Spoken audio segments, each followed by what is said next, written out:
You will please rise and we'll do the Pledge of Allegiance first.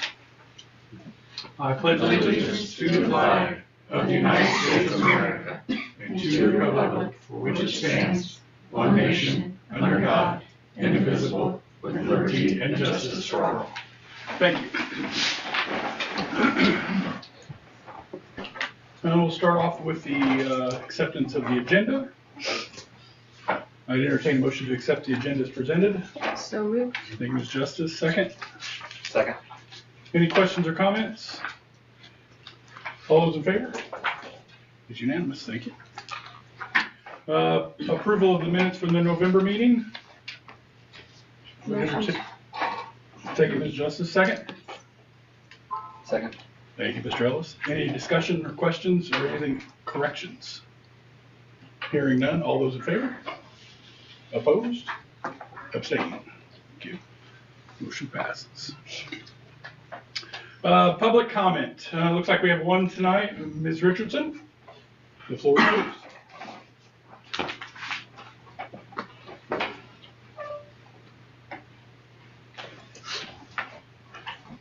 I have had at least 15 families come up to me.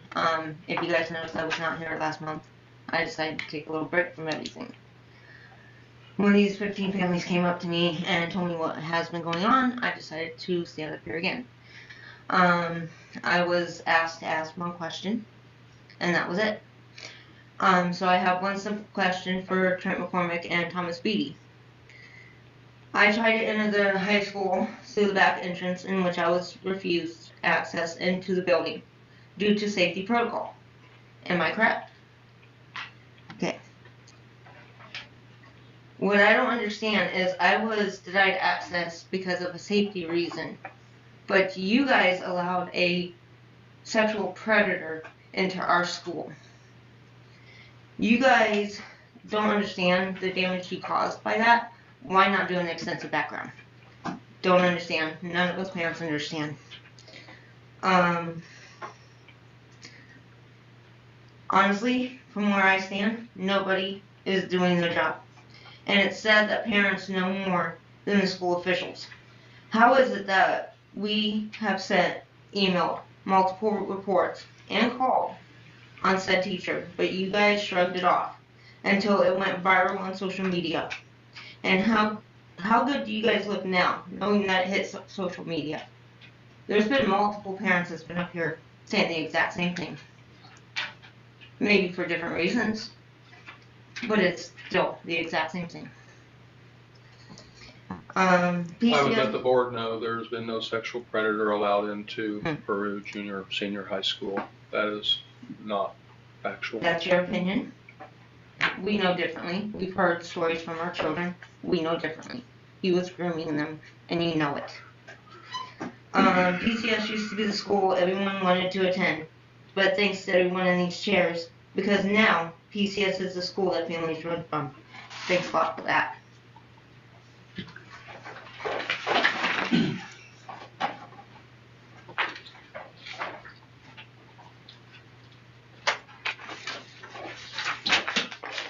All right, moving on, recognition of retiring staff. Mr. McCormick. If I could have Mr. Height come up. Gee whiz. Chuck, thank you for all of your years of service. Thank you. Wish you the best of luck in retirement. A lot of wisdom walking out the door with Chuck, and appreciate everything you've done for the district. Thank you. So we'll Appreciate that.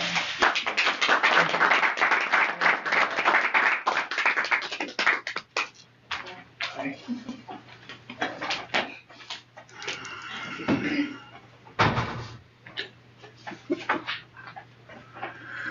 Moving on, we have curriculum update. Mrs. Shirk, the floor is yours. Thank you. Good evening. I have held the role as curriculum director for almost a year and wanted to take this opportunity just to give the board and the community an idea of what we've been doing, how things are going, and where we currently stand.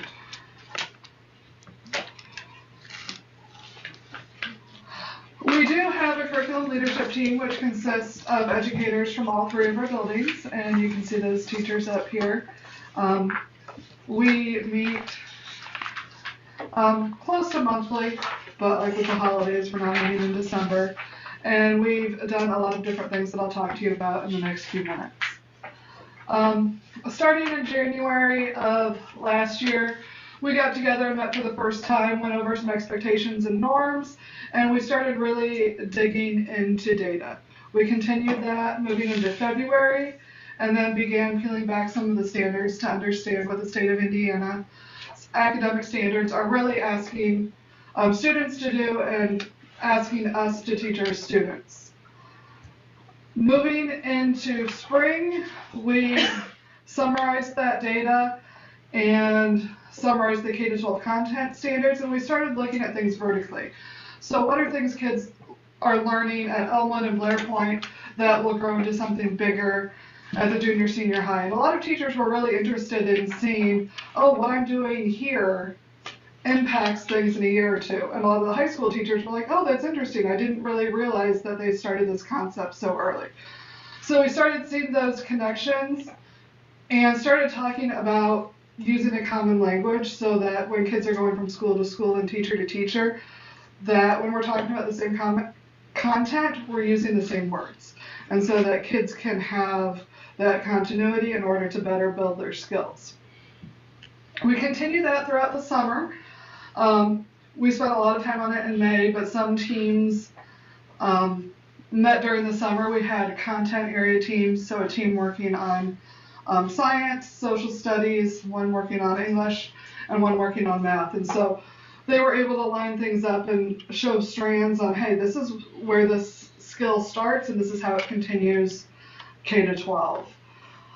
Moving into this school year, we wrapped up the vertical articulation and used that information to identify some benchmarks for each grade level, between 8 and 10 for each grade level, and that you'll see more in the spring as we tweak those a little bit. We also looked at common vocabulary, and we would like that to be something that is eventually public facing so that parents can know and understand at the end of each year what are some basic skills in each content area that their students should be able to do. So our next steps are going to be to finalize and tweak those grade level benchmarks, and like I said, I hope we can release those and have those in some very pretty documents we can share publicly in the spring. We're continuing to work on that common content vocabulary.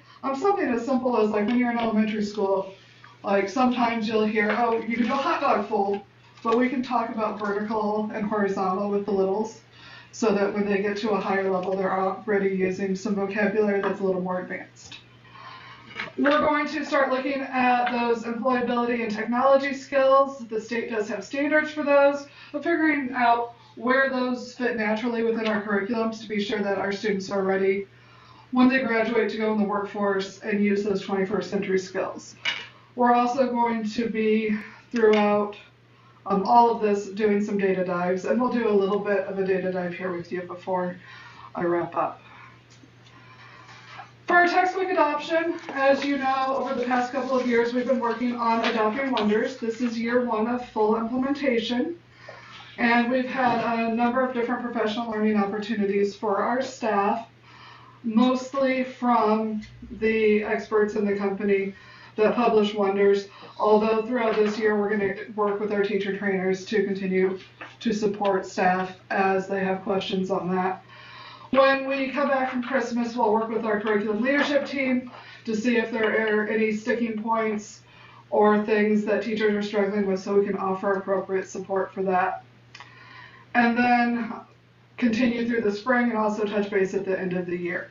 Now, when schools adopt a new curriculum, it usually takes a few years to get in a good cycle. The general rule of thumb is year 1, and this would be considered year 1 for us, the teachers begin to shift their instruction.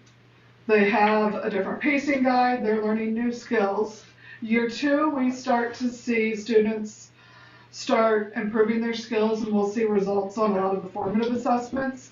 And then year 3 of implementation is when we should see measurable results on like standardized tests. We are working through textbook adoption process for secondary English. And we currently just wrapped up Gateway 1, and that was really looking at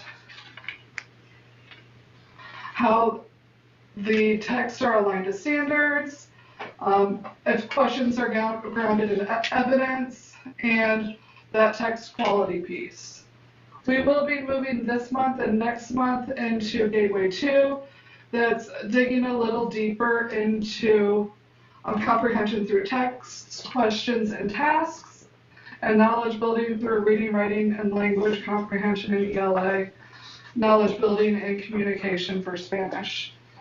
By the time we get to spring, we'll be looking at Gateway 3, which is going to be looking at all the support pieces, technology, student supports, teacher supports, interventions. We'll pull some special ed teachers in to look at supports for SE, English language learners, and in either March or April be able to make a recommendation to you as the board as what we think the best resources would be for our students. That way we would be able to purchase and arrange for professional learning before the school year started, giving teacher access to the materials, so if they want to dig into it in the summer, they'd be able to do that. So these are the 5 texts we are looking at for English and Language Arts. And actually, as we wrapped up Gateway 1, we had eliminated Savas and Think Circa.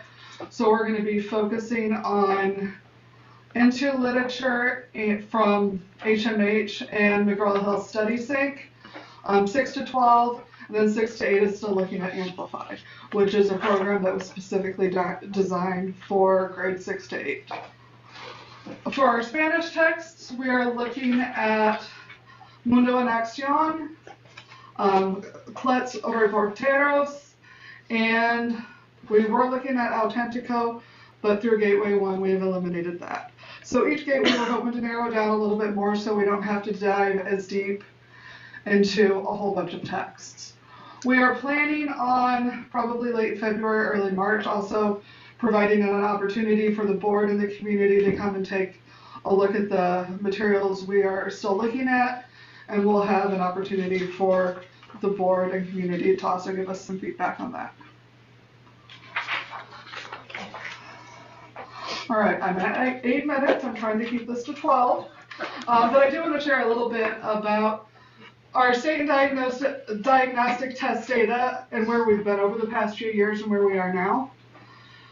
We're going to start with Elmwood. I'm going to look at ELA and math for each of the buildings. I'm not sharing all of the details and getting into the weeds with that, but I kind of want you to have a picture of where we're starting.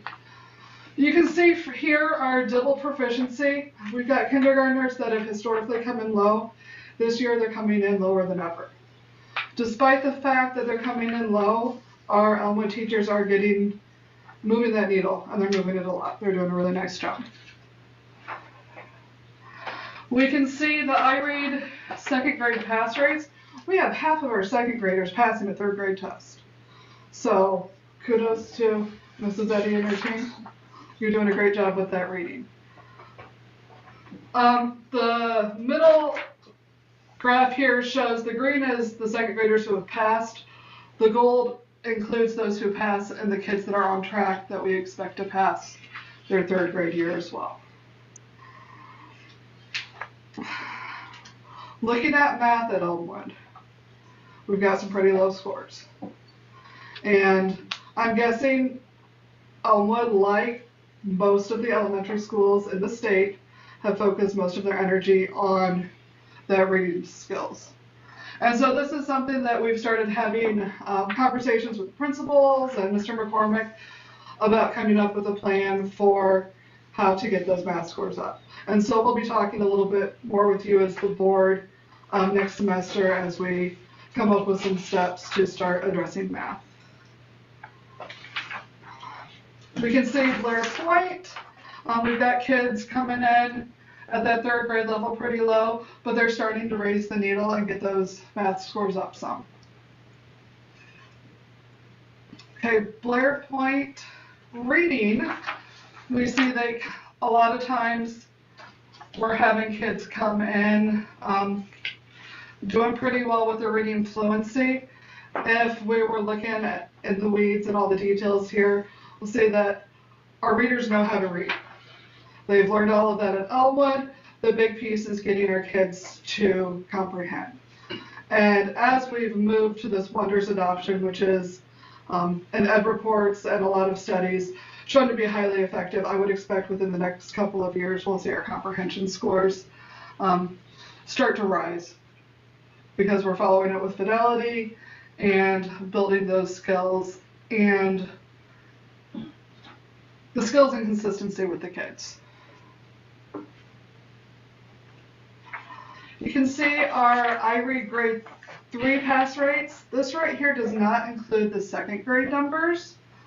And so that dip you see in the middle, that's completely expected, because that's when we started doing the second grade testing.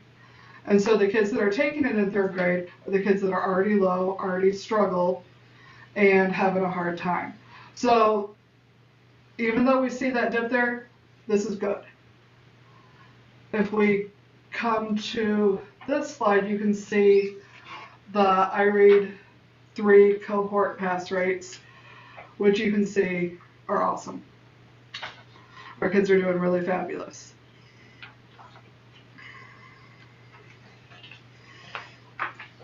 Okay, looking a little bit more at the iLearn grade 3 ELA. iLearn is when they start really looking at comprehension as opposed to just being able to decode. And so we've been kind of up and down with third grade, really close to where the state is. See, fourth grade this past year dropped quite a bit below where the state is. Fifth grade is back up with the state, as sixth grade's a little bit above.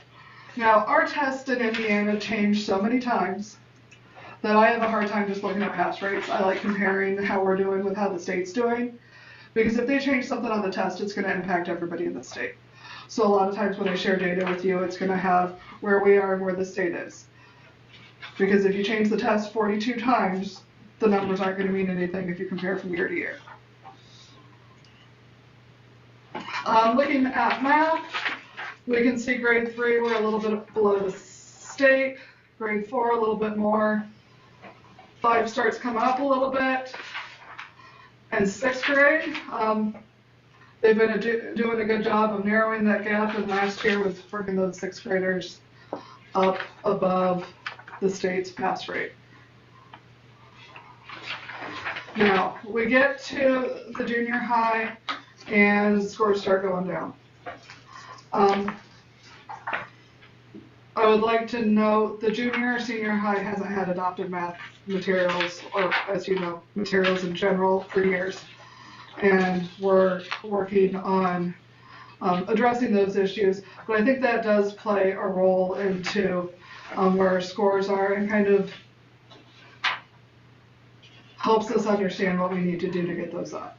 Mr. Matthews and I are going to be working together this next semester, because he does have a graduate degree in math education, on making some plans, some expectations for K-12 on what we need to do with math, and consider what our next steps for math moving forward will be.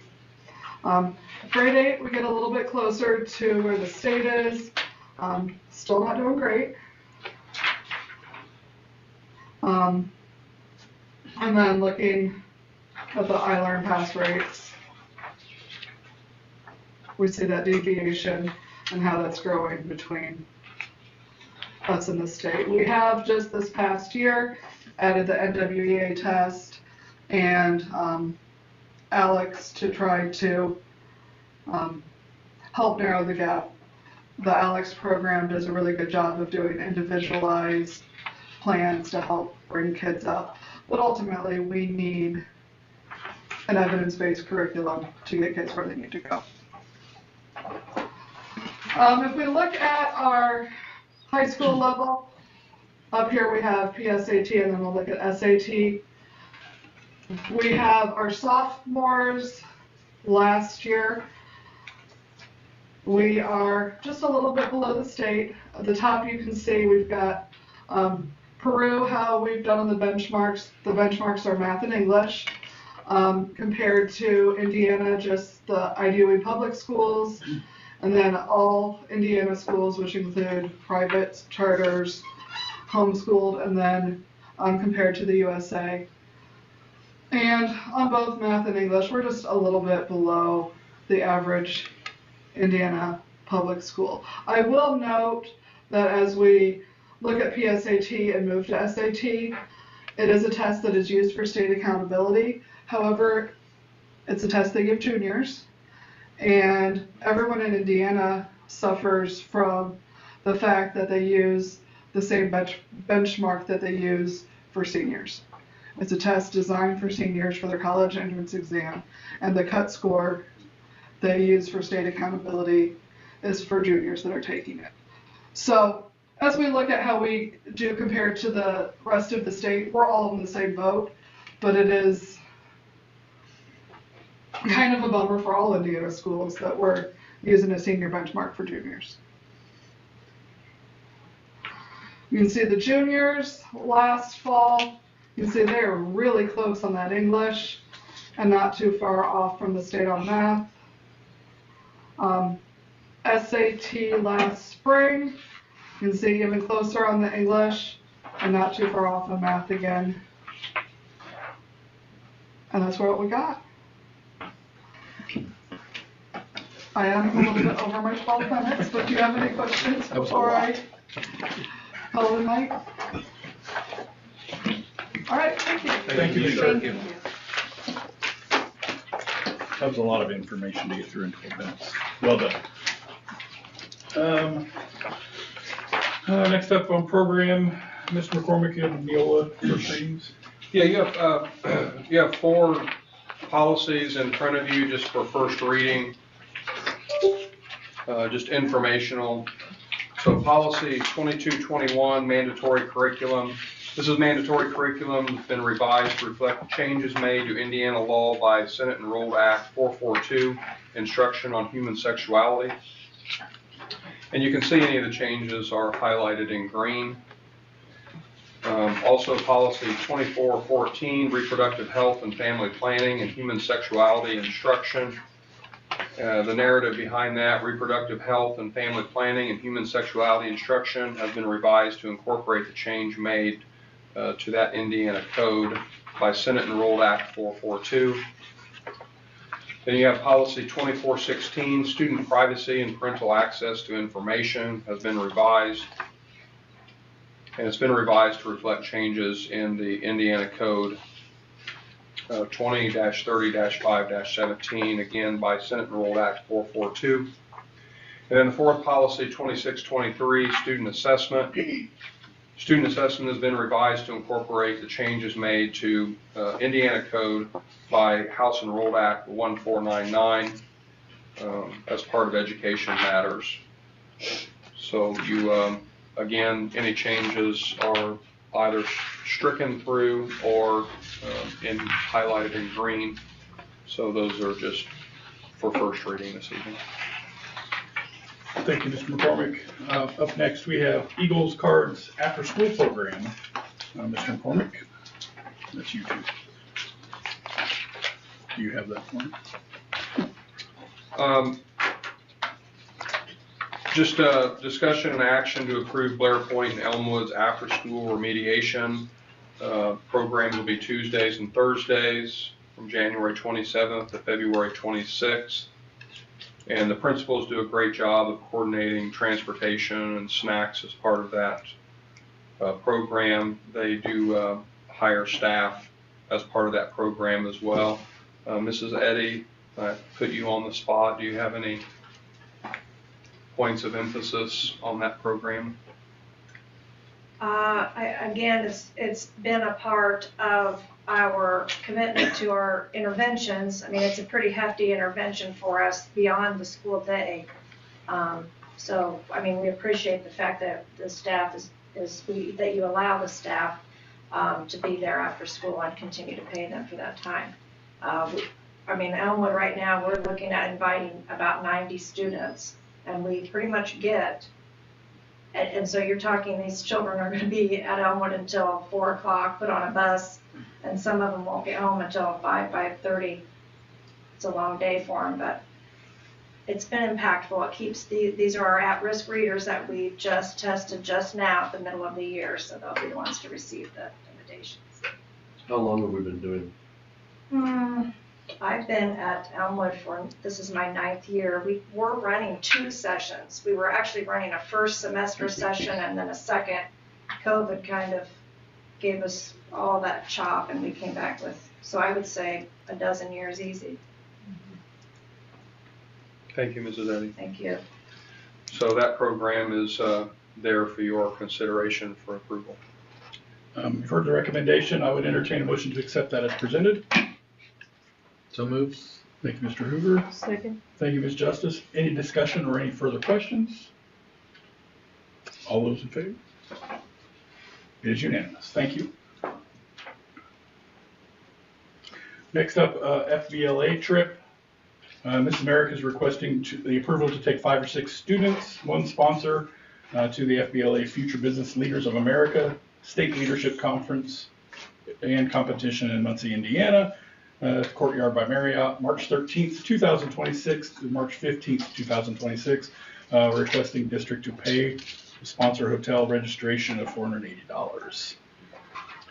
And Ms. Enier, this has been requested in the past, if I'm not mistaken. Correct. So it's, I think, this is not the first time for this trip. I went on it when I was in high school. And look where you're at now. Exactly, it works. I'd make a motion to allow that as Second. presented. Thank you, Dr. Quinn. Thank you, Brittany. Any other questions, comments? All those in favor? It is unanimous. Operations and technology.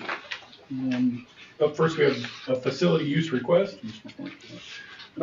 Request by Tri Kappa sorority, their eggs fundraiser to use Blair Point's cafeteria and kitchen, and that request is in your packet.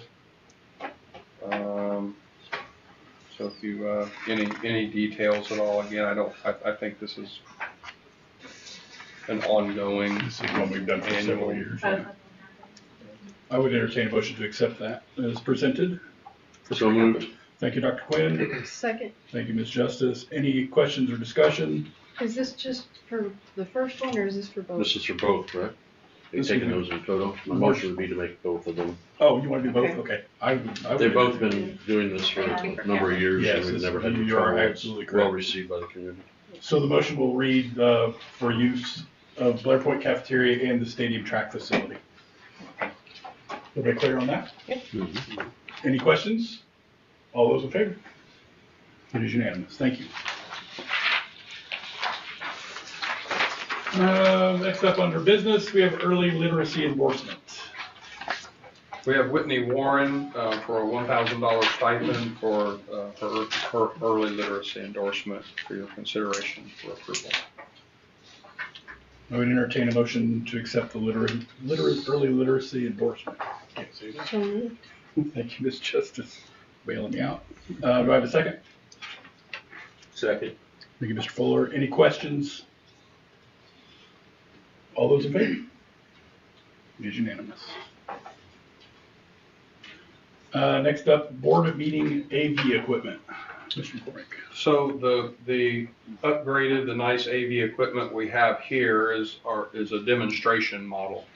So we are seeking your approval to purchase our own, which would be like this system here that has worked very well the past few months. Mr. Burris, do you have any thoughts or narratives on that? Yeah, I mean, this is a pretty popular system that's used by a lot of school districts. Includes the camera that you see here on the podium and the microphones in front of you. It's worked really well here. I have it at Western Wayne. Works great there. Like I said, it's a very popular system across the state to meet the code that we have to follow with the state. This has just been a trial? Correct. Oh, I thought we grabbed them long We've been ago. borrowing them. We haven't had to turn any of them back on mid-board meeting.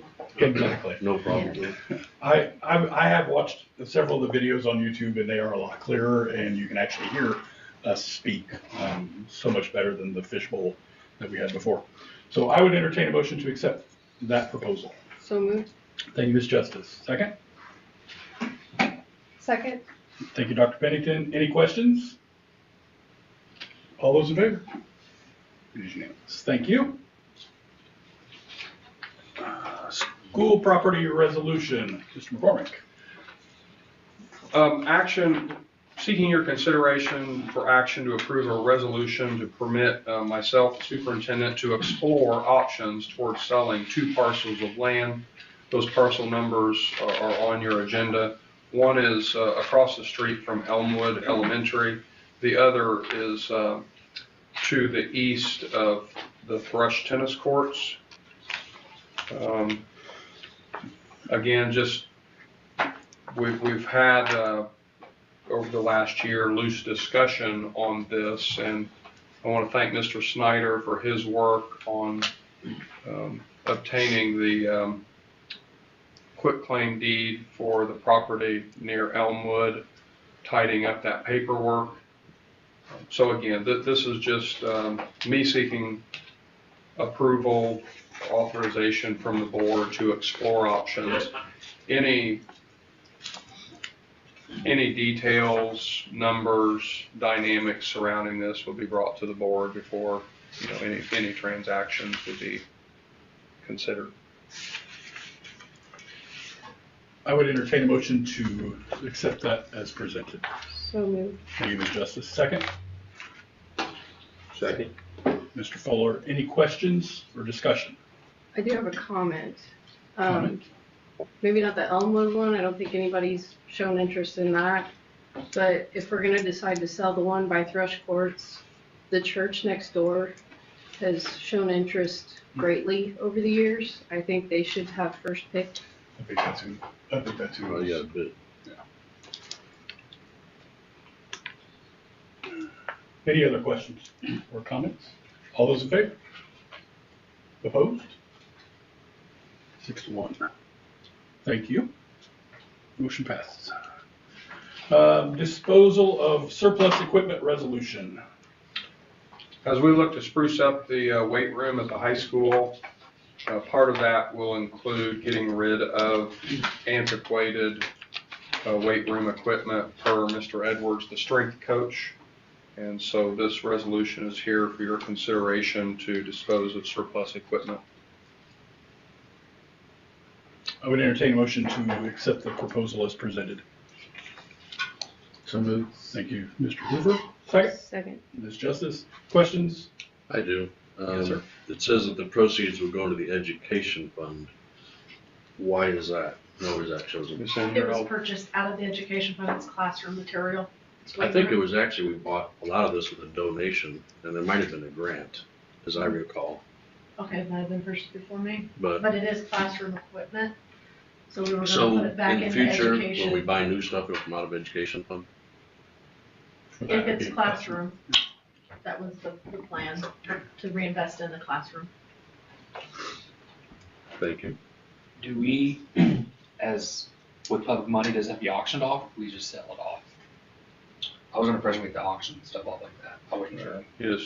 you don't have to auction things off. Okay. I mean, it can I mean, as just a be bid, sold. sure. We checked with Neola before we were to decide. Okay. You can do that. I think you have to. Hearing no other discussion, we have a motion and a second. All those in favor? It is unanimous. Thank you.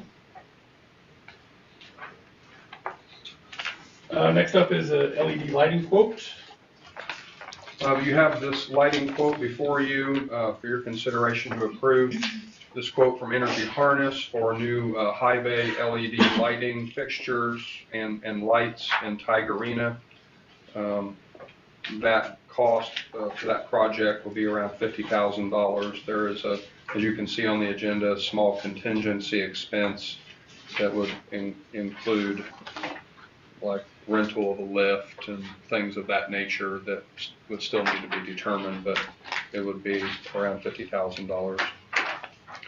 And I would just point out also as part of their proposal, just the cost savings, over $7,000 a year in energy cost savings, which would be, you know, a 7 or 8 year return on investment, but the lighting in there will be better, brighter as well in Tiger Arena. Do I hear a motion to accept the proposal as presented?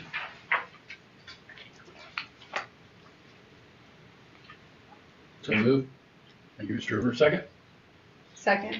Thank you, Dr. Pennington. Any questions or discussion? Would this just about wrap up every light we have up there? So that means if we did the library, we did the commons. Is there any lights we haven't done yet that you're planning on doing? In classrooms. Oh. Yeah. Yeah, you're right. We've done hallways, library, commons, about all the hallways. Yeah. So yeah, pretty much just classrooms and those out of the way interior type areas. So a big selling point for these companies is your cost savings. Do we track that at all? We will. I mean, I think we should. Yeah, As we a, will. as a personal, I know I've tracked it when we switched to our shop, and it was about 48% the first year of utility Yeah, I savings. think it needs to be done. Yeah. Absolutely. Yeah, it's, no, and Miss in here, we talk about this. It's a little early yet since we just switched over like the commons, but over the next couple, 2 or 3 years, we do want to look at our electric bills, and it'll be easy to tell if we're saving money. Any other discussion? All those in favor? It is unanimous. Thank you. I'd say look at the usage because the bills are gonna go up. Yeah, no kidding. The rates, Rates are going, yeah. Under F donations, looks like we have $250 to the Peru Junior Senior High School Guidance Department for student needs from Phi Delta Kappa fraternity. A $100 to the high school girls basketball for general use from S&S Truck Repair. $2,216.48 to PCS Special Education Classroom for general use from the Indiana State Council Knights of Columbus. And under number 4, $300 to PJSH Music Department for general use from the PHS class of 1967 in memory of Peggy Bennett. And I have a statement to read from that as well. Donation to the Junior Senior High School Music Department, PHS class of 1967 in memory of Dr. Peggy Bennett. Dr. Peggy Bennett, PHS class of 1967, author, teacher, mentor, mediator, passed away on October 18th due to Alzheimer's. Peggy was the first recipient of the Miami County prestigious Cole Porter Scholarship. She went on to earn a bachelor's and master's degree in music from Ball State University, completed her PhD at the University of North Texas in Denton. Peggy also authored and co-authored 6 books and over 50 articles exploring learning. She led workshops and presented keynote addresses in all 50 states and 6 countries. PHS class of 1967 is proud to support the music department with this gift in memory of Dr. Peggy Bennett. So thank you. And then finally, $250 to Blair Point Student Council, $100 to Blair Point Library, $150 for general use from the David Lewis family in memory of Jesse Lewis. I would entertain a motion to accept those donations as presented. Thank you, Ms. Justice. Second. Thank you, Dr. Quinn. Any comments or discussion or questions? All those in favor? It is unanimous. Thank you. Under personnel, resignations, retirements, suspensions, and terminations, I would entertain a motion to accept those all as presented unless someone would like to pull one aside. Motion to accept 1 through 4. Thank you, Ms. Second. Justice. Thank you, Dr. Quinn. Any discussion or questions? All those in favor? It is unanimous. Next up, recommendation for classified positions. Again, I would entertain a motion to accept those as presented, 1 through 3. Motion to accept 1, 2, and 3. May I have a second? Second. Take your pick. Any questions or comments? All those in favor? It is unanimous. Thank you. Next up, recommendation for extracurricular positions. Same goes, I would entertain a motion to accept 1 through 5. Motion to accept 1 through 5. Thank you, Ms. Justice. Second. Thank you, Mr. Ellis. Any questions? All those in favor? It is unanimous. Under D, recommendation for subs, teachers, custodians, nurse, bus driver, SRO position. I would entertain a motion to accept D1 separately, please. Motion to accept 1. Thank you, Ms. Justice. Second? Second. Thank you, Mr. Ellis. Any questions? All those in favor? Opposed? No, abstained. I would entertain a motion to accept 2 through 10 as one, unless someone has another one they would like to pull apart. Motion to accept 2 through 10. Thank you, Ms. Justice. Second. Second. Thank you, Mr. Fuller. Any questions or comments? These all background checks are pending. Yes.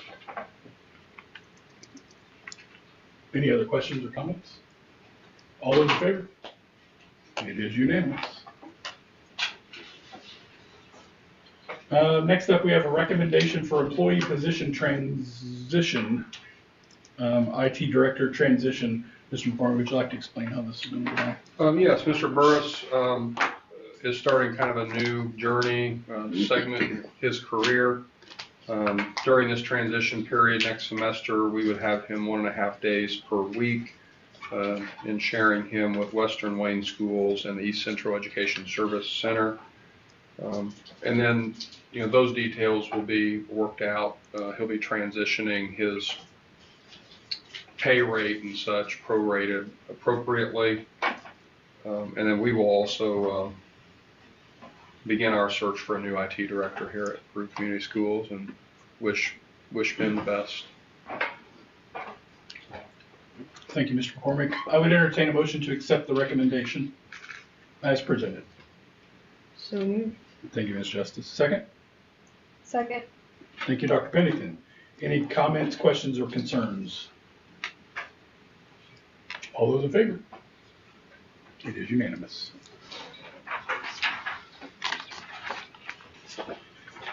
Up next, we have budget. Ms. Inyer, you have the floor. I have the claims brought to you for your approval. Do you have any questions for me regarding claims?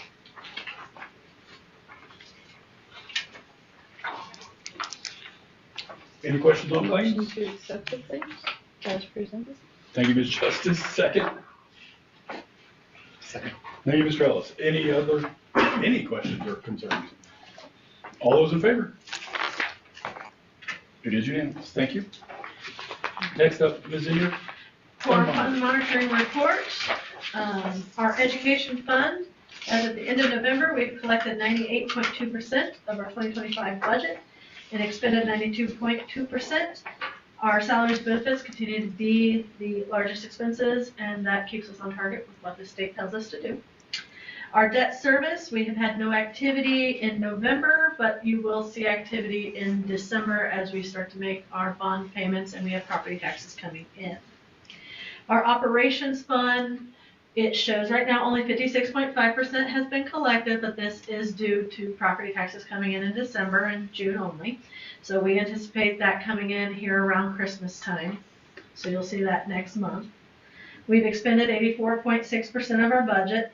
Our property taxes, again, like I said, they are coming in for our revenue, which will bump that up.